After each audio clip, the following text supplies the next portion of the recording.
इस समय हम मत्स्य पालन की विधा पर करने के लिए अपने स्टूडियो में हैं। दरअसल किसान भाइयों, मत्स्य पालन हमारे यहाँ किसानों की आय वृद्धि का एक बहुत अच्छा सेक्टर होकर के उभरा है। और तालाब में खेती करना, इसके अलावा जो बायोफ्लाक और आरएएस सिस्टम के द्वारा थोड़ी एरिया में ही ज़्यादा मात्रा में मत्स्य पालन कर करके हम अपने किसानों की आय को काफ़ी तेज़ी से बढ़ा सकते हैं। भारत सरकार और राज्य सरकार भी इस पर काफ़ी जोर दे रही हैं। हमारे साथ हैं उप निदेशक मत्स्य विभाग के विजय प्रताप सिंह साहब, जो इनका काफ़ी अनुभव है मत्स्य पालन का। तो सिंह साहब, हम जानना चाहेंगे कि मत्स्य पालन में जो सामान्य रूप से मत्स्य पालन तालाबों में आरएएस सिस्टम या बायोफ्लाक के द्वारा होता है, इसके अलावा अन्य और कौन सी विधाएं हैं जिसमें क्या क्या चीजें करके हम और मत्स्य पालन को लाभदायक उद्यम के रूप में एस्टेब्लिश कर सकते हैं? देखिए त्रिपाठी जी, मत्स्य पालन तो बड़े बड़े तालाबों में होता है, छोटे तालाब, तो हम मत्स्य पालकों की आय कैसे और बढ़ावें, मत्स्य पालन के साथ और कौन सी विधा करें जिससे इनकी आय बढ़े और लागत मत्स्य पालन में कम लगे। तो उसमें इंटीग्रेटेड एकीकृत मत्स्य पालन। अच्छा।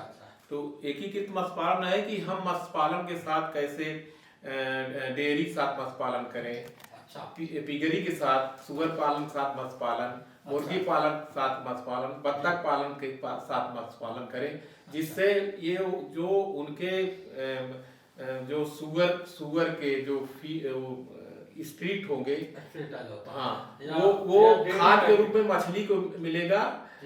मछली के लिए हमको अलग से कुछ नहीं देना पड़ेगा, हमारा निवेश कम लगेगा और मछली बहुत तेजी से बढ़ेगी। और एक्स्ट्रा आय हमसे सुअर पालन से होगा, मुर्गी पालन से होगा और डेयरी से होगा।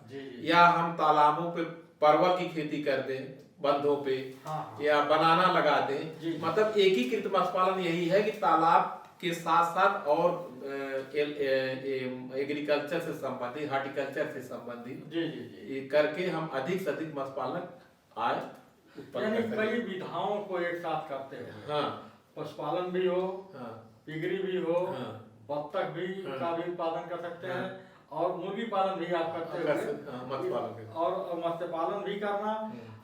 ये जो है एकीकृत जो है तरीके से। तो इसमें क्या क्या चीजें जो है कैसे इसको मैनेज करते हैं? इससे मैनेज ये करेंगे कि जैसे जो मुख्य आपका क्या रहेगा इसमें? मुख्य तो वही जैसे डेयरी है तो डेयरी रहेगी ना। जैसे अब हमको एक आदर्श जो एकीकृत मत्स्य पालन तालाब 0.5 हेक्टेयर का होना चाहिए। 1 एकड़ से 1.25 एकड़ तक का तालाब हो। अच्छा। तालाब के साथ जमीन हो, जैसे सुअर पालन कर तो उसके लिए बाड़े बनाने पड़ेंगे।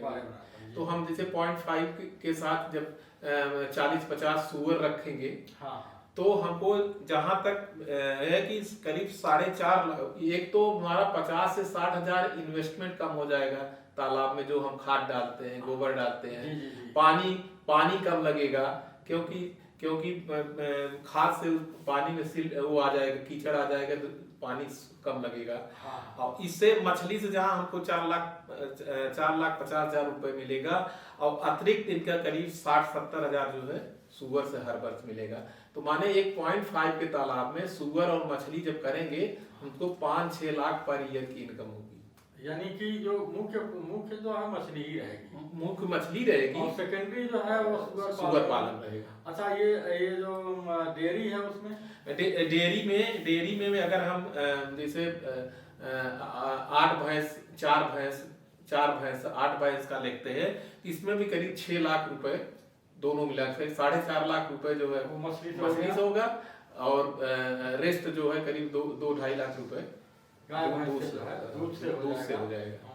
और इसी प्रकार जैसे पोल्ट्री का है, पोल्ट्री से भी यही करीब 5 लाख रुपए, क्योंकि पोल्ट्री में थोड़ा इन्वेस्टमेंट ज्यादा, पोल्ट्री में ज्यादा इन्वेस्टमेंट आता है, तो इसलिए बचत करीब 5 लाख रुपए तक पोल्ट्री में भी आएगा। तो पोल्ट्री का फिशरी में, पोल्ट्री के साथ फिशरी, हाँ, तो इसमें जो है पोल्ट्री में मतलब थोड़ा लागत बढ़ जाती है। हाँ, लागत बढ़ जाती है। और एक है डकरी, बत्तख पालन।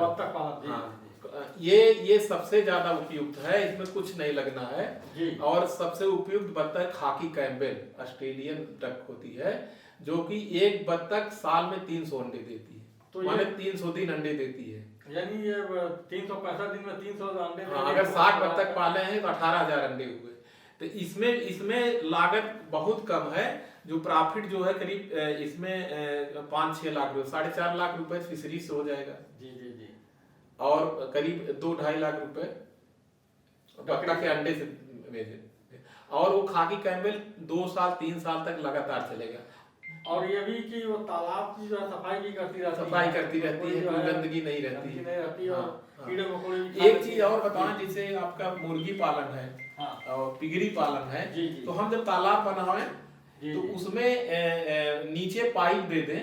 अच्छा। और फिल्टर, अगर ज्यादा गंदगी आ गई तालाब में तो ऑक्सीजन कम हो जाएगा, तो वो जो पानी है गंदा पानी, एक तरफ साफ पानी डालेंगे दूसरे गंदा पानी निकलते हुए अगर हमारे और खेती में यूज होगा तो आपको उस पानी से खेती भी कर सकते हैं, जिसमें कि आपको कोई न यूरिया लगेगी वो, तो उससे आप फर्टिलाइजर डालने की जरूरत नहीं पड़ेगी। वो फर्टाइल पानी है, उसमें पोषक तत्व भरपूर मात्रा में है। तो इस तरह जो है अगर हम इंटीग्रेट करते हैं इसको, तो मैं समझता हूँ कि किसान को 5 से 6 लाख रुपए एक एकड़ जमीन से जो है 1 एकड़ 1.25 एकड़ जमीन से हो रही है। और 2 जो है मछली भी हो रही है, प्लस डेयरी भी हो रही है, या पिगरी हो रही है, या डकरी हो रही है। तो इससे जो है कहा जाए कि सावर्ती खेती है। हाँ, ये स्कीम जो है मार्जिनल किसान और जो गरीब छोटे किसान हैं उनके लिए बड़ा उपयुक्त है कि कम जगह में ज्यादा पैदा कर सकते हैं, आय बढ़ा सकते हैं। हाँ, एक फसल चक्र ये भी है, जैसे आपने बताया कि तालाब के किनारे जो है वह बांस के, उसमें उड़ीसा और बंगाल में ये टेक्निक काफी होती है कि बांस का जो है बनाते हैं पिंजरा टाइप, और उसमें ऊपर जो है टक रख देते हैं और नीचे जो है वो मछली होती है।